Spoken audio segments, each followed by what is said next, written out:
तो देखो भैया, कोडी रोड्स ने तो ये बात कंफर्म कर डाली कि वो चैलेंज करने वाले हैं रोमन रेंस को। ऊपर से ट्रिपल एच ने भी ये बात ऑफिशियली वे में अनाउंस कर डाली because it's going to be Cody Rhodes versus Roman Reigns at WrestleMania 40। लेकिन क्या वो रीजन है कि डब्ल्यूडब्ल्यूई ने अचानक से चूज किया कि भाई कोडी रोड्स चैलेंज करेंगे रोमन रेंस को, ना कि द रॉक? क्योंकि पहले तो ऐसा लग रहा था ना कि द रॉक जाने वाले उनके पीछे। So hello everybody and welcome back to new video. WrestleMania kick off के बाद बहुत सारे सवाल हैं सभी के मन में, आई नो, और होने भी चाहिए बिकॉज किक ऑफ वाला जो पूरा सीन था, शो था, वो था भी ऐसा ही कि दिमाग घूम जाए भाई ये चल क्या रहा है डब्ल्यूडब्ल्यूई के अंदर। अचानक से द रॉक जो कि उनके खिलाफ होते हैं वो उनके फेवर में आ जाते हैं और उसके बाद लग ऐसा है ब्लड लाइन का संगठन हो रहा है भाई यहाँ पे, एक और नहीं। इसके अलावा शो पर ये जो हमने देखा कोडी रोड्स वाली पूरी चीज, इसको लेकर सबसे बड़ा डाउट क्यों भाई, क्या रियल रीजन है कि कोडी रोड्स ने चैलेंज किया रोमन रेंस को और द रॉक वाली सारी चीजें? चलो उसके बारे में बात करते हैं वीडियो में। So without wasting any time let's begin this video. मैं तुम लोगों को पहले बताया था ये जो पूरी वीडियो मेरे ओपिनियंस के ऊपर ही बेस होने वाली है। यहाँ पे मैं एज सच कोई भी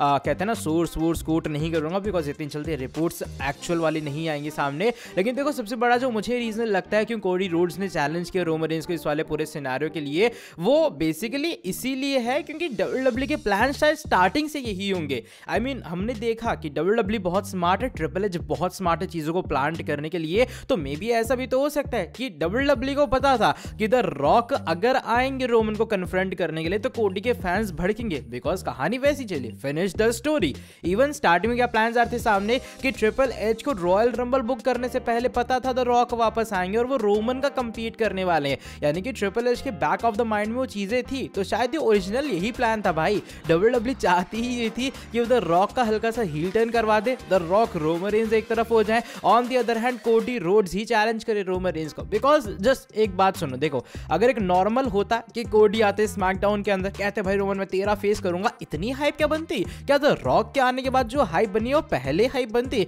आई डोंट थिंक सो ऐसा किसी भी हालत में होने वाला था। लेकिन अब ये चीज हुई है बिकॉज डब्ल्यूडब्ल्यूई के साथ यही प्लान्स थे कोडी रोड्स के साथ में, बस द रॉक का एंगल इंक्लूड करके उन्होंने फ्यूचर रोमन रॉक सेटअप कर लिए। उन्होंने हमें एक ड्रीम सिनेरियो दिमाग में दिखा डाला कि भैया ऐसा होता है रोमन रॉक का पूरा फ्यूड। एंड इवन तुम लोग को ये भी बता दो कि जो डब्ल्यूडब्ल्यूई वाले शायद इससे ये भी पता लग रहा है कि वो अभी फिलहाल कोडी रोमन के साथ तो जाएंगे लेकिन इन फ्यूचर रॉक और रोमन के साथ भी जाएंगे। एक और सबसे बड़ा रीजन मुझे लगता है क्यों हमारे कोडी रोड्स ने चैलेंज किया रोमन रेंस को इस चीज के अंदर, वो ये हो सकता है कि शायद फाइनली रोमन रेंस अपनी चैंपियनशिप ड्रॉप करने वाले हैं रेसलमेनिया 40। अब मुझे पता नहीं क्यों ऐसा लग रहा है बहुत फेवरेबल जगह बन चुकी है कि रोमन रेंस वहां पर चैंपियनशिप ड्रॉप करेंगे बिकॉज जिस तरीके से मैच सेटअप है उसे देखने में ही ऐसा लग रहा है कि डब्ल्यूडब्ल्यूई अब रोमन से चैंपियनशिप लेगी ताकि रोमन ब्रेक पे जाए, उसके बाद रॉक और रोमन के बीच में फ्यूड देखो हो क्या सकता है मेरे हिसाब से कि जो Roman Reigns and the rock हैं इन दोनों का फ्यूड इस तरीके से सेटअप हो सकता है कि कोडी रोड जो है वो फाइनली रोमन रेंस को हराएंगे रेसलमेनिया के अंदर।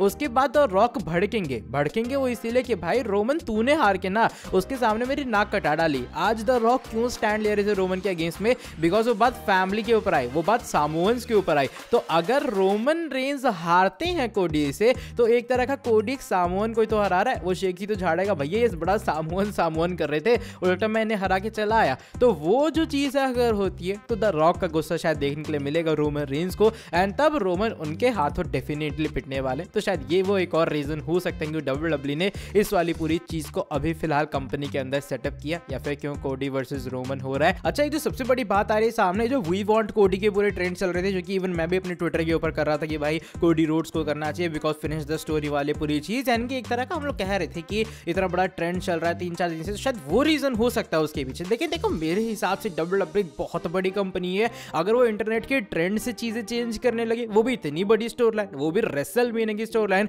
I don't think so company ऐसा करने वाली। तो जो लोग ये सोच रहे हैं कि शायद वी वांट कोडी वाली चीज के कारण ऐसा हुआ है, तो मुझे बहुत कम चांस लगता है कि भाई एक्चुअल में ऐसा हुआ है क्योंकि डब्ल्यूडब्ल्यूई को जब पहले से पता है, ट्रिपल एच को पहले से पता है कि द रॉक आएंगे, तो वी वांट कोडी के कारण चीजें चेंज नहीं होंगी और इतनी नहीं होंगी कि रोमन रॉक जो कि इतने सालों का सबसे बड़ा मैच था वो अचानक से कम क्यों हो जा रहा है? बिकॉज एक ट्रेंड चला है जिसपे 1 मिलियन के अराउंड ट्रेंड हो रहे हैं, 3-4 दिन से वो चल रहा है, इसलिए डब्ल्यूडब्ल्यूई इसकी पूरी स्टोरी चेंज कर देगी। स्टोरी लाइन भाई ऐसे चेंज नहीं होती है बिकॉज अगर ऐसे हो रही थी तो क्रिएटिव टीम की जरूरत ही नहीं पड़ती, ये लोग रोज के ट्रेंड देखते उसके हिसाब से स्टोरी लाइन को पूरे तरीके से सेटअप कर लेते। देखो मुझे कहना तो नहीं चाहिए लेकिन मुझे थोड़े साउथ मूवी टाइप की फील दे रहा है ये पूरा फ्यूड कि भैया अचानक से फैमिली का पुराना बेटा वापस आ गया, सामोअन फैमिली का, द रॉक उनकी साइड ले रहे हैं, पहले आपस में लड़ रहे थे थे। तो ये सारी चीजें ना पहले से प्लान्ड थी। अगर तुम्हें लग रहा है वी वांट कोडी के कारण पूरा सिनेरियो चेंज हुआ, ऐसा नहीं है। इवन डैनियल ब्रायन की सिचुएशन भी कैसी थी कि डैनियल ब्रायन को उसके अंदर ऐड किया गया पूरा देख के कि भाई हाँ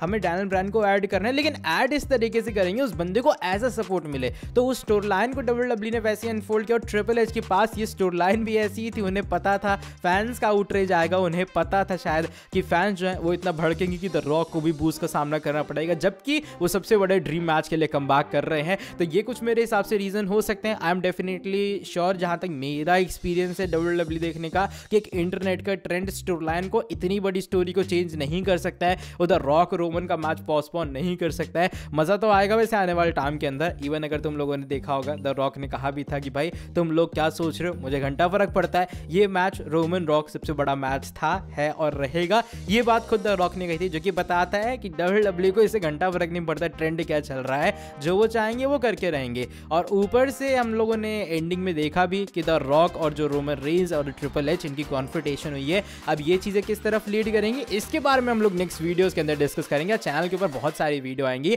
तो बस एकदम चिपक जा रहा है चैनल से। चलो by the way that is it for today video. अगर तुम्हें ये वाली वीडियो पसंद आई है, इस वाली वीडियो को तुम लोग नीचे लाइक करो, चैनल को सब्सक्राइब कर देना और बेल नोटिफिकेशन को कर देना ऑन। अब मैं तुमसे मिलता हूं आके नेक्स्ट वीडियो के अंदर बहुत ज्यादा जल्दी।